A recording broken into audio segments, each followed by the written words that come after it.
Hey, Shabbat Shalom Mishpoka. Welcome to another edition of the Haftarah Hashings. This is installment number 11, and the Torah portion, or the Haftarah portion rather, is taken from the Torah portion of Vayigash, and the scripture passage is Ezekiel, Yehezkel, chapter 37, verses 15 through 28. Now, in the Torah portion, we see that Yehudah and Yosef, Judah and Joseph, were at odds because he was outraged about Yosef, who he didn't recognize as his brother as of yet, but this to him, this Egyptian ruler who dared to incarcerate his younger brother Benjamin.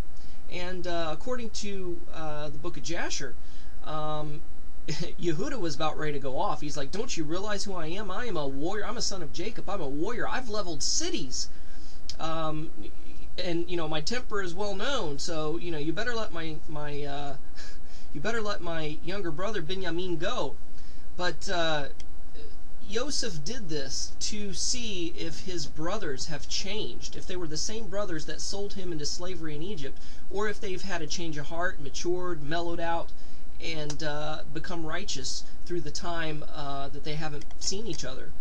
And historically, we know that the tribe of Yehudah is who we recognize as the Jewish people today, because Yehudah, with a part of Benjamin and with a part of Levi, was taken off into Babylonian captivity. We read and know through history and the scriptures that they eventually returned from Babylonian captivity. Now, what about the other 10 tribes?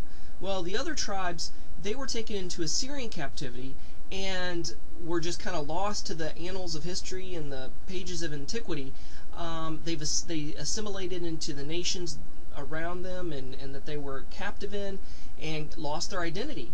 But there's been archaeologists and scholars who have scoured the scriptures, and there's even one who put out a documentary of finding some of these lost tribes by going back to the scriptures, see where they were taken into captivity to, and just finding out where that is in the modern day.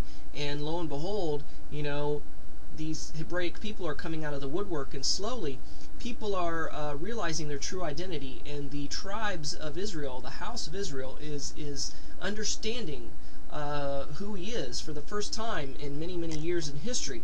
Now, to the Haftarah portion at hand, this deals with a prophecy, a future prophecy as yet to be fulfilled, that it's even being fulfilled right now in our midst, where it says that there's going to be a stick of Judah and a stick of Ephraim. Ephraim is also known as Israel.